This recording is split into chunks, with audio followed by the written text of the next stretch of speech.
Minutes, bienvenue à Point de vue. Quelles pourraient être les conséquences ou les incidences de l'affaire Ousmane Sonko au plan politique, sécuritaire et autres? Nous allons tenter de répondre à cette question avec nos deux intervenants du jour. Je salue Babacar John, directeur de publication de l'I Quotidien. Babacar Dione qui n'est pas encore avec nous. En revanche, nous avons avec nous Mamadou Sy Albert, analyste politique. Bonjour Mamadou Sy Albert. Bonjour Souleymane. Alors, nous allons donc entrer de plein pied dans le débat. Quels sont les enseignements, les conclusions tout à fait provisoires, certes, qu'on peut tirer des événements qui se sont produits depuis ces 3-4 derniers jours dans l'affaire Ousmane Sonko, d'après vous?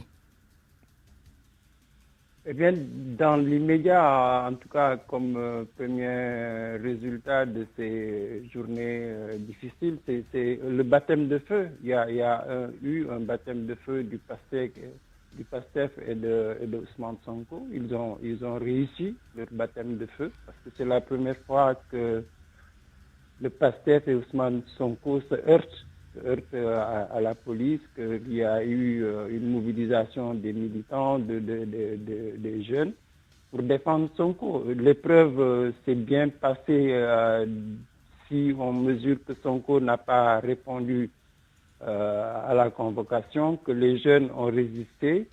Je crois que ça, c'est un signe qui annonce que le PASTEF va se repositionner. On le voit en perspective. Ousmane Sonko semble incarner aujourd'hui l'opposition contre le pouvoir du président Macky Sall. Vous l'avez dit, ils ont peut-être réussi leur mobilisation, mais c'est au prix quand même de violence, de destruction de biens publics, de biens d'autrui, de mobilier urbain, ce qui pose la question des incidences sécuritaires. Est-ce que l'État du Sénégal s'était suffisamment préparé ou avait pris conscience quand même de la capacité de mobilisation de PASTEF et de ses membres? Je crois que le gouvernement n'a pas été suffisamment prudent parce que si vous regardez la journée d'hier, dès le matin très tôt, les gens savaient déjà qu'il allait y avoir foule autour de la maison de Sonko. Et je ne crois pas que ce soit seulement les militants du PASTEF, c'est la jeunesse de manière générale. Et si vous regardez l'espace de Bourguiba, l'espace de l'avenue Cheikh Anta et même les échos qu'on a à travers les régions à l'étranger, c'est une révolte de la jeunesse pour protéger quelqu'un qui symbolise la lutte de la jeunesse. Et je crois que le gouvernement n'a pas été suffisamment attentif à cette perspective qui se dessinait déjà. Donc ils ont été surpris. Il y a un déplacement. Si vous regardez même, c'est la première fois que sur la VDN qu'on retrouve ce type de scénario. À l'époque du PDS, on était plutôt au niveau de Grand Dakar, au niveau de la Médina, les quartiers qu'on appelait populaires. Mais il y a un glissement qui est en train de s'opérer. La VDN, c'est vraiment un boulevard qui est ouvert et les forces de l'ordre avaient du mal à maîtriser cet espace-là. Même pour les forces de l'ordre, c'est quand même une première fois que la police se retrouve dans cet espace où elle ne contrôle absolument rien. Ça venait Donc, sur la sécurité, je pense que la police aurait dû s'y prendre. Parler à Sonko, c'était possible. Essayer d'anticiper la mobilisation de jeunes, protéger les biens. La police n'a pas, je crois, préparé la protection des personnes et des biens. Très bien. Je crois que ça, c'est un élément quand même que le gouvernement devrait intégrer dans sa protection des populations et des biens. Je reviendrai à vous tout à l'heure, Mamadou Sy Albert, puisque nous avons été rejoints par Babacar Dione, directeur de publication de l'I Quotidien. Babacar Dione, vous avez entendu les premiers développements de Mamadou Sy Albert qui évoque justement le côté révélateur des événements de ces derniers jours sur la capacité de mobilisation de PASTEF et une certaine forme d'impréparation un peu à cette capacité de réponse. Pour vous, qu'est-ce que cela révèle de plus les événements des derniers jours, surtout du côté du gouvernement, du pouvoir, de l'État? Voilà, Souleymane, je crois que ce qui s'est passé hier, c'est un processus, hein, c'est un long processus qui a commencé depuis 2012. Parce que vous avez dû vous en rendre compte, depuis 2012, personne n'ose manifester. Le président Macky Sall a changé quand même de cap par rapport à ce qui s'est passé avec Abdoulaye Wade, où vraiment il y avait beaucoup de manifestations. On se rappelle du 23 juin 2011. Également des émeutes de l'R6 en juillet de la même année. Alors, ce qu'on a constaté, depuis quelque temps, le président Macky Sall a usé de la force, a usé également de son statut de chef d'État. Hein. Il a l'armée, il a la police, il a également la justice, il a également l'Assemblée nationale. On s'est rendu compte récemment de ce qui s'est passé avec beaucoup de prérogatives qui ont été enlevées à l'Assemblée nationale pour passer donc à l'exécutif au niveau de l'exécutif. Alors, je crois qu'il y avait autant de frustration. Et vous avez dû également entendre les responsables de PASTEF, à commencer par Ousmane Sonko, rappeler que avec Khalifa Sall et Karim Wade, on n'avait jamais permis à ces leaders politiques de faire face donc, au régime de Macky Sall. Alors, à un moment donné, on a même dû voir une certaine note d'arrogance au niveau même du président Macky Sall, qui pensait que c'était une opposition qui ne pouvait pas mobiliser et qui ne pouvait pas faire face. Et je crois que c'est autant de frustrations qui ont été cristallisées par cette jeunesse, parce que hier, ce serait assez réducteur de penser que ce ne sont que les militants de PASTEF. Donc il y avait également d'autres militants et sympathisants qui ont été frustrés par la manière dont leurs leaders politiques ont été traités. Et je crois que hier, il n'y avait rien qui pouvait même justifier cette mobilisation, parce que tout simplement, on a convoqué Ousmane Sonko qui n'y est pas allé, et la police a clairement signifié qu'il n'était pas venu pour prendre Ousmane Sonko, mais c'était pour empêcher donc cette mobilisation, parce que quand même on était en temps d'état d'urgence ou de couvre-feu.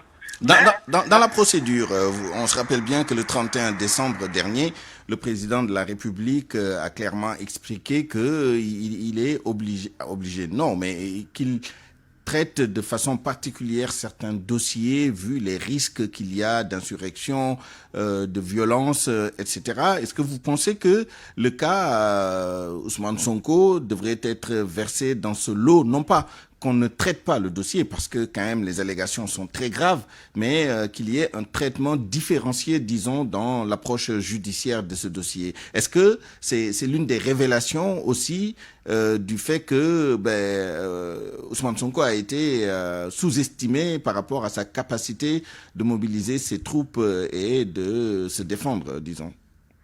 Bien sûr. Non, je dirais par rapport à ce traitement privilégié, je pense que c'est destiné plus aux marabouts, à d'autres personnalités de la société civile, ou tout simplement des personnalités politiques qui ont rejoint le cadre du pouvoir. Mais je crois que le président Macky Sall n'a jamais eu donc un certain égard, une considération par rapport aux leaders de l'opposition. Donc je vois mal comment il a pu donc... Non, hier, c'était pas ça qui était prévu. Ce qui était tout simplement prévu, c'était d'intimider les partisans d'Ousmane Sonko et peut-être même d'en profiter pour faire un test par rapport à 2024. Parce qu'aujourd'hui, on est dans un processus électoral qui va nous mener à un troisième mandat ou pas du président Macky Sall. C'était important hier que le pouvoir puisse jauger la capacité de résistance et de mobilisation des gens de PASTEF. Mais que dit justement la mobilisation d'hier, la cartographie des forces de PASTEF au Sénégal et à l'étranger?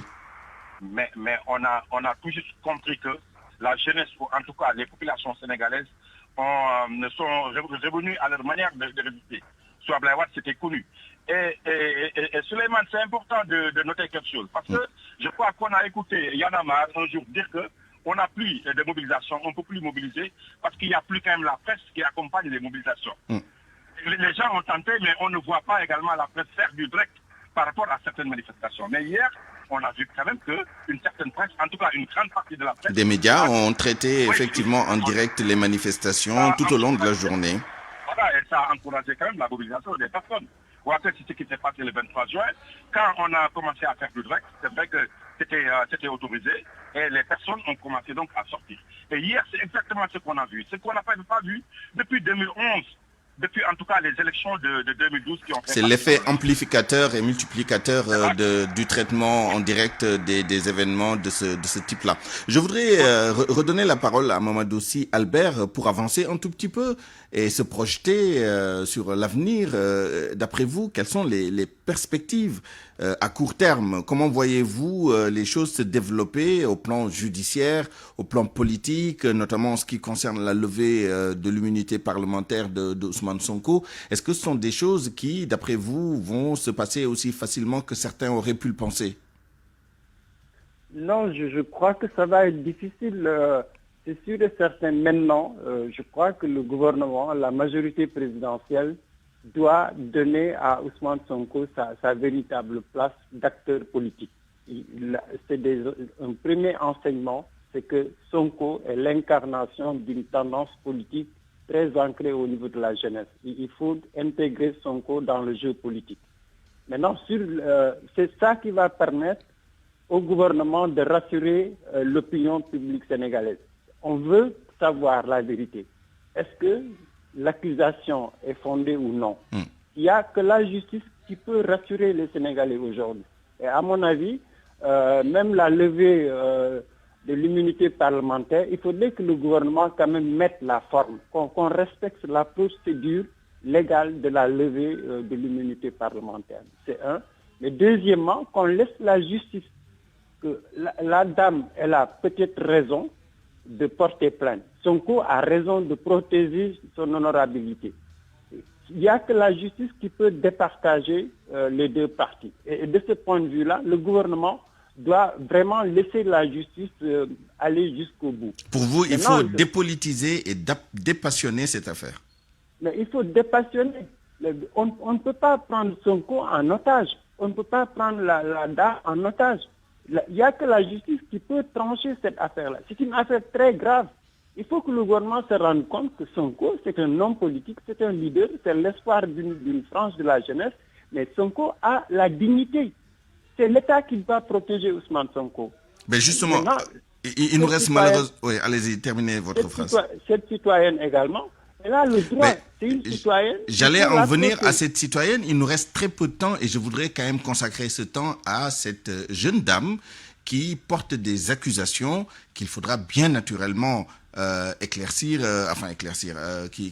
sur lesquelles il faudra faire des enquêtes approfondies et qu'il faudra traiter correctement devant la justice. Est-ce que le statut de leader politique, est-ce que les statuts de politique ou d'hommes publics, que ce soit des marabouts ou qui que ce soit, doivent quand même prévaloir sur les droits fondamentaux des victimes, si tant est qu'elles soient des victimes, ce que la justice va dire prochainement. Babacar Dione, qu'est-ce que vous en pensez? Qu'est-ce qu'il faudrait faire pour quand même préserver les droits élémentaires de cette jeune dame? Mais bien sûr, c'est important. Hein? C'est une Sénégalaise comme tous les autres Sénégalais. Je crois que c'est Ousmane Sonko quand même qui a glissé sur la scène politique après ces accusations. Hein? Le gouvernement n'a pas transformé ces accusations-là en accusations politiques. C'est Ousmane Sonko qui a commencé. Moi, je crois que même le président Macky Sall avait intérêt à garder le silence et il a demandé même à ses partisans d'en faire de même. Donc, parce que tout simplement, cela met mal à l'aise Ousmane Sonko d'être accusé de viol suivi de menaces de mort par une fille de 20 ans. Donc, je crois que si ça a glissé au niveau politique, c'est Ousmane Sonko qui a proféré des menaces, à la limite qui a accusé le président Macky Sall d'être donc à l'origine de cette affaire. Donc voilà, parce que si ça était resté à un niveau entre particuliers, une confrontation entre deux particuliers, deux Sénégalais, je crois que cela ne grandit pas Ousmane Sonko. C'est pour ça, d'ailleurs, dans sa communication, il a clairement glissé vers la politique pour changer de cap. Et je crois que le gouvernement, maintenant, l'imprudence du gouvernement, c'est d'avoir suivi Ousmane Sonko dans sa tentative d'en faire une affaire politique ou politicienne. Parce que je crois que la police qui évolue au niveau du domicile de Ousmane Sonko n'avait pas, par exemple, à le faire. Et je crois que ça, s'il n'y avait pas cette mobilisation d'hier, s'il n'y avait pas, par exemple, cette action, on devait, la police ou la gendarmerie devait peut-être attendre d'avoir l'immunité lever l'immunité parlementaire de Ousmane Sonko avant de poursuivre cette affaire, mais ça n'a pas été le cas et les gens de PASTEF ont senti donc, ont suspecté en tout cas le régime d'être à l'origine de cette affaire.